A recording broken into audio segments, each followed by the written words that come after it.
మొత్తానికి సార్వత్రిక సమరం ఎంతలా కొనసాగిందో ఈ రోజు రిజల్ట్స్ కూడా అంతలానే కనిపిస్తున్నాయి. ఓటర్ తీర్పు అనేది అన్ని చోట్ల కూడా చాలా విభిన్నంగా ఉంది. ఎగ్జిట్ పోల్స్ అంచనాలను దాటి ఇప్పటికీ కూడా ఫలితాలు వెలువడుతున్న పరిస్థితి కనిపిస్తోంది.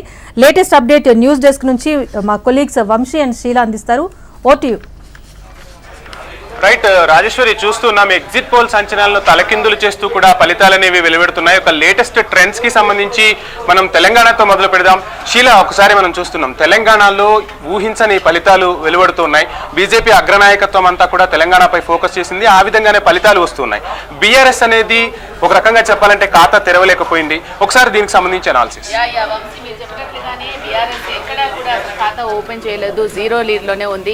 ఎవరైతే అభిమానులు ఉన్నారో వాళ్ళకి నిరాశ అనే చెప్పుకోవచ్చు. కానీ బీజేపీ ఫస్ట్ నుంచి కూడా సౌత్లో ఒక గట్టి ఎఫర్ట్ అయితే చేసింది. ఆ ఎఫర్ట్కి కొంచెం ప్రయోజనం ఇక్కడ కనిపిస్తుందనే మనం చెప్పుకోవచ్చు. ఇక్కడ పార్లమెంట్ వైజ్గా మనం చూసుకున్నట్లయితే బీజేపీ 8 సీట్ల ఆధిక్యంలో ఉంది. అలాగే ఐఎన్సీ 8, ఎంఐఎం యాస్టీస్గానే ఒక సీట్ ఆధిక్యంతో ఉంది. అసదుద్దీన్ ఓవైసీ కొంచెం మంచి మెజార్టీతో గెలుపు సాధిస్తున్నారనే చెప్పుకోవచ్చు. ఇది ఓవరాల్గా మనం చూసుకున్నట్లయితే తెలంగాణ పార్లమెంట్కి సంబంధించి. ఇక మనం ఏపీది కూడా ఒకసారి చూద్దాం వంశీ. ఏపీకి చూసుకున్నట్లయితే అసెంబ్లీ వైజ్గా సో ఏపీలో కూడా మనం చూసుకోవచ్చు. అసలు ఎగ్జిట్ పోల్స్ అంచనాలు కూడా వాళ్ళకు కూడా అందలేదు. జనరల్గా ఏపీలో ప్రజల అభిప్రాయాలు వాళ్ళ మనసులో ఏమనుకుంటున్నారు, బయటికి ఏం చెప్తున్నారు అనేది కనుక్కోవడం చాలా ఇంపాసిబుల్ అనే చెప్తూ ఉంటారు వంశీ. ఎందుకంటే వాళ్ళు మాట్లాడే క్రమంలో కూడా ఎందుకంటే వాళ్ళ మనసులో ఉన్నది ఒకటి అండ్ బయట చెప్పేది ఒకటి. వాళ్ళు ఏమనుకుంటున్నారో ఎగ్జాక్ట్గా అయితే చెప్పరు. వేస్తున్నాం అంటున్నారు, ఒక్కొక్కసారి వేయట్లేదు అంటున్నారు. అలాగనే ఎగ్జిట్ పోల్స్ అంచనాలు కూడా తారుమారు చేశారు. అంటే వాళ్ళు కూడా కొంచెం కన్ఫ్యూజ్ అయ్యారు. సో ఓవరాల్ గా రిజల్ట్ ఇప్పుడు మనం చూసుకునే ఇదే ఆధిక్యంలో ఉంటుంది. ఇదే మనకు ఫైనల్ కాబట్టి మనం ఇక్కడ చూసుకున్నట్లయితే ఆంధ్రప్రదేశ్ అసెంబ్లీ కాన్స్టిట్యున్సీస్ కి సంబంధించి టీడీపీ 133 అయినా చంద్రబాబు గారు అలాగే జనసేన కూటమి వాళ్ళు చేసిన ప్రయత్నం అంతా కూడా ఇక్కడ సుస్పష్టంగా మనకు కనిపిస్తుంది. సో ఇక్కడ మనకు బ్లూ కలర్ లో కనిపిస్తుంది కదా, టీడీపీ 133 స్థానాల్లో ఆధిక్యంలో ఉంది. జేఎన్పీ జనసేన గురించి తప్పకుండా మాట్లాడుకోవాలి. ఎందుకంటే 10 సంవత్సరాలుగా కఠోరమైన కృషి చేస్తున్నారనే చెప్పుకోవచ్చు. జనసేన అధినేత పవన్ కళ్యాణ్ ఆయన 2 సార్లు ఓటమి చవి చూడాల్సి వచ్చింది. ఒక తారగా వెలుగొంది, ఎంతో మంది అభిమానులు సాధించుకున్నా కూడా. ఇక్కడ మీరు చెప్పినట్టు పవన్ కళ్యాణ్ ఇక్కడ అసలు ఈ పొత్తుకు కూడా కీలకమని చెప్తూ ఉన్నారు రాజకీయ విశ్లేషకులు. ఈ రోజు ఇంత ఘన విజయం సాధించడంలో పవన్ కళ్యాణ్ పాత్రను మట్టుకు మనం ఖచ్చితంగా చెప్పుకోవాల్సి ఉంటుంది. ఏది రాజమండ్రి జైలు వేదికగా ఆ రోజు పవన్ కళ్యాణ్ పొత్తును ప్రకటించిన నాటి నుంచి ఇద్దరు కూడా అంటే తెలుగుదేశం పార్టీ అధినేత చంద్రబాబు అనుభవం, పవన్ కళ్యాణ్ లోని దూకుడే ఈ రోజు విజయానికి కారణంగా 21 అంటే మామూలు విషయం కాదు. ఇట్లా లీడ్ అనే చెప్పుకోవచ్చు. ఇక జనసేన పార్టీ రాజముద్ర సంపాదించుకుంది. గ్లాస్ గుర్తు వాళ్ళకే అంకితమైందనే చెప్పుకోవచ్చు. సో దీని వెనుక పవన్ కళ్యాణ్ కృషి ఎంతగానో ఉంది. ఇక బీజేపీ చూసుకున్నట్లయితే కూటమిలో భాగంగా 8 సీట్లు కైవసం చేసుకుంది. ఇక వైసీపీకి మనం చూసుకున్నట్లయితే రెడ్ కలర్ లో ఉంది, 13 స్థానాల్లో మాత్రమే ఉంది. సో మనం చూసుకుందాం, పిఠాపురంలో అయితే పవన్ కళ్యాణ్ మెజార్టీ విజయం సాధించారు. హిందూపురంలో బాలకృష్ణ హ్యాట్రిక్ విజయాన్ని సాధించారని చెప్పుకోవచ్చు. ఇక చంద్రబాబు కుప్పంలో 22,139 కొంచెం అటు ఇటుగా చేంజెస్ ఫైనల్ గా వచ్చేంత వరకు కూడా కొంచెం చేంజెస్ జరుగుతూ ఉంటాయి. ఇక పూతలపట్టు మురళీమోహన్ టీడీపీ అభ్యర్థిగా ఆయన 14,000 మెజార్టీతో ఆయన లీడింగ్ లో ఉన్నారని చెప్పుకోవచ్చు. ఇక మనం తెలంగాణలో కూడా కొన్ని అంశాలు మనం చూసుకున్నట్లయితే కరీంనగర్ లో బండి సంజయ్ గెలుపు సాధించడం జరిగింది. నల్లకొండలో రికార్డు స్థాయిలో విజయము, అలాగే 5 లక్షల మెజార్టీతో రఘువీర్ రెడ్డి కూడా గెలుపు సాధించడం జరిగింది. నిజామాబాద్ లో ఎంపీ అరవింద్ ధర్మపురి అరవింద్ కూడా ఆయన గెలుపు సాధించడం జరిగింది. ఇంకా కౌంటింగ్ జరుగుతూ ఉంది, పూర్తి ఫలితాలు ఇంకా రావాలి. మెయిన్ విషయం మనం గమనిస్తే ఇక్కడ ఎంఐఎం ఏదైతే ఉందో ఈ సీటు కోసం బీజేపీ విశ్వ ప్రయత్నాలు చేసిందనే చెప్పాలి. సో మాధవీలతను బరిలోకి దింపి అనూహ్యంగా ఇక్కడ మనం చూసాం అమిత్ షా ఢిల్లీ నుంచి రావటము, ఒక భారీ ర్యాలీ సాధించటము. ఎట్లా అయినా సరే ఇక్కడ హైదరాబాద్ సీటులో కాషాయ జెండా ఎగరవేయాలని చెప్పి బీజేపీ అయితే విశ్వ ప్రయత్నాలు చేసింది. ఒక రకంగా చెప్పాలి అంటే తారుమారయ్యాయని చెప్పుకోవచ్చు. ఎందుకంటే వాళ్ళు సీటు రావాలి అని చేసిన ప్రయత్నము వేరే వాళ్ళకు సీటు వచ్చేలాగా చేసింది. ఎందుకంటే మాధవీలత ఓటింగ్ టైంలో వాళ్ళు ఓటు వేసేటప్పుడు వాళ్ళని చెక్ చేయడం కావచ్చు, అండ్ కొన్ని మాటలు ఈజీగా వదిలేయడం కావచ్చు, ఇవన్నీ కూడా ఎంఐఎం కి ప్లస్ అయ్యి ఎంఐఎం గెలుపు ఇక్కడ సాధించిందని చెప్పుకోవచ్చు. యాజ్ ఇట్ ఈస్ ఎప్పటిలాగానే ఎంఐఎం అక్కడ పట్టు సాధిస్తూనే ఉంటుంది. సో ఎంఐఎం సీట్ వచ్చేసింది. సో ఇప్పుడు మాట్లాడుకోవాల్సింది పర్టికులర్ గా మనం అసలు ఎందుకు టీడీపీ వచ్చింది, ఎందుకు వైసీపీ ఓడిపోయింది అన్న దాని గురించి మాట్లాడుకోవాల్సిన అంశం ఉంది. సో ఖచ్చితంగా శీల మీరు చెప్పినట్టు ఇక్కడ ఒకసారి మనం ఆంధ్రప్రదేశ్ పార్లమెంట్ కూడా మనం పరిశీలిస్తే టీడీపీ 16 స్థానాల్లో విజయం సాధించబోతోంది, వైఎస్ఆర్సీపీ 4 స్థానాల్లో లీడ్ లో ఉంది, బీజేపీ 3, జనసేన పార్టీ 2. ఇక్కడ మనం బీజేపీ గురించి ముఖ్యంగా మాట్లాడుకోవాల్సి ఉంటుంది. ముఖ్యంగా దక్షిణాదిపై బీజేపీ ఈసారి గురిపెట్టిందనే చెప్పాలి. అంటే వారి దగ్గర పక్కా స్ట్రాటజీస్ అయితే ఉన్నాయి శీల.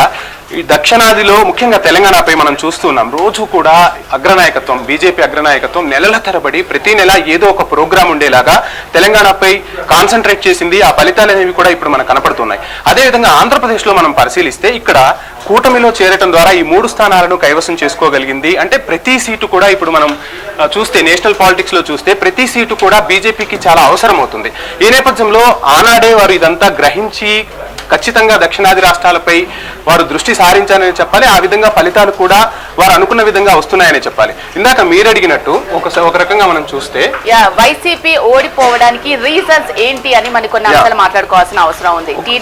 టీడీపీ అలాగే బీజేపీ జనసేన కూటమి గెలుపుకు సాధ్యమైందా, లేక ఏవైతే కొన్ని పనులు చేయాలి అని అనుకున్నవి చేయలేక వైసీపీ వ్యతిరేకతతోటి వైసీపీ ఓడిపోవడం జరిగింది అనే దానికి సంబంధించి మాట్లాడుకున్నట్లయితే వంశీ మీ ఒపీనియన్, మీ అబ్జర్వేషన్ ఎలా ఉంది? మీరు చెప్పినట్టు ఒక రకంగా చెప్పాలి అంటే గత ఎన్నికల్లో జగన్ సునామీని సృష్టించారని రాజకీయ విశ్లేషకులు కూడా మాట్లాడుకున్నారు. అంటే సుదీర్ఘ అనుభవం ఉన్న చంద్రబాబు నాయుడిని కొన్ని స్థానాలకి అంటే 23 స్థానాలకి పరిమితం చేయడం ద్వారా జగన్ ఒక ప్రపంచనాన్ని సృష్టించారు. ఆ తర్వాత అక్కడ పాలన మొదలైంది.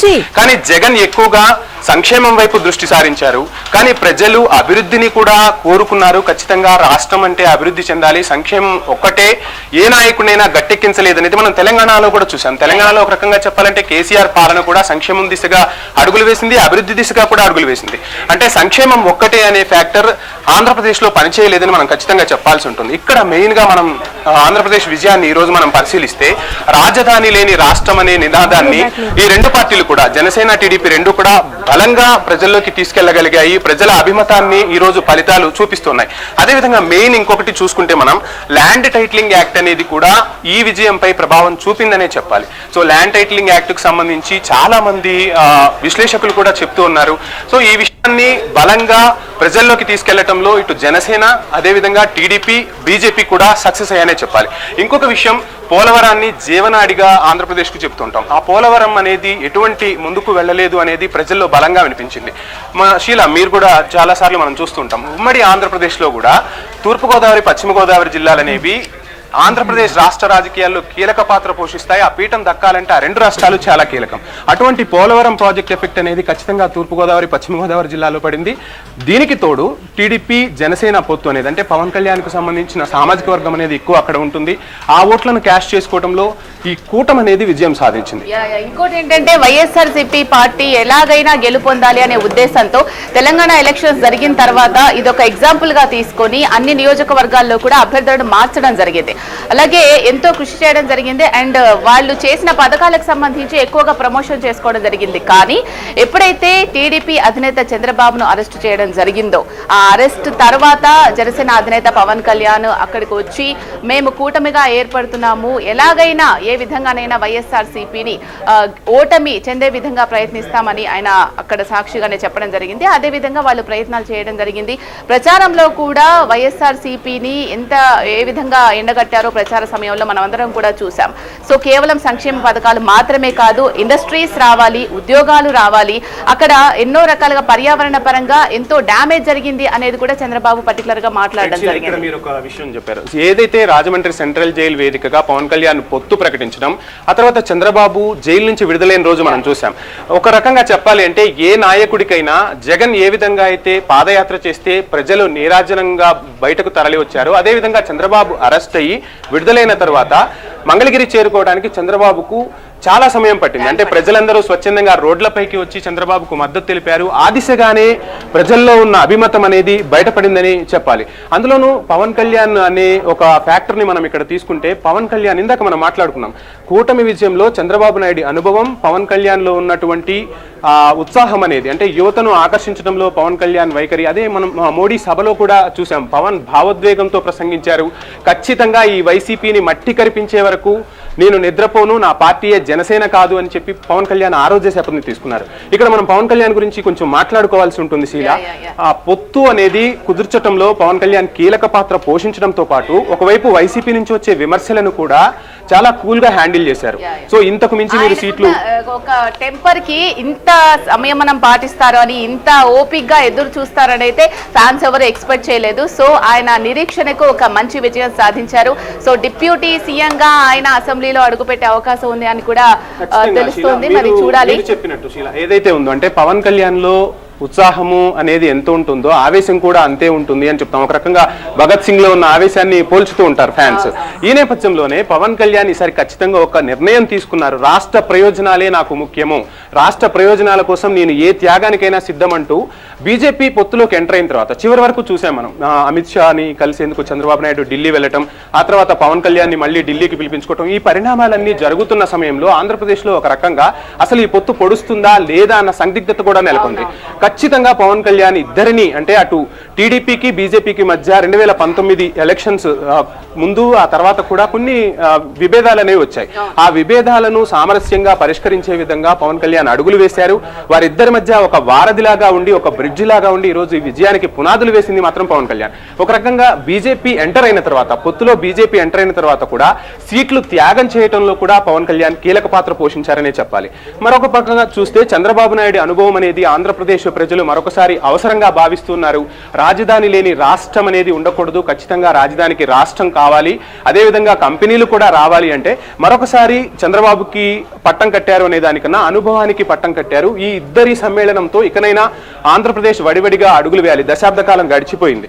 ఈ వచ్చే దశాబ్దంలో అయినా ఆంధ్రప్రదేశ్ అభివృద్ధి దిశగా అడుగులు వేయాలనేది ఓటర్ల మనోగతంగా మనం చెప్పుకోవాల్సి ఉంటుంది. ఈ నేపథ్యంలో 9వ తారీఖున ఏపీ నూతన సీఎం గా చంద్రబాబు ప్రమాణ స్వీకారం చేయబోతున్నట్టుగా తెలుస్తూ ఉంది. సో ఓవరాల్ గా మనం చూసుకున్నట్లయితే ఇంకా కౌంటింగ్ జరుగుతూ ఉంది కాబట్టి ఫైనల్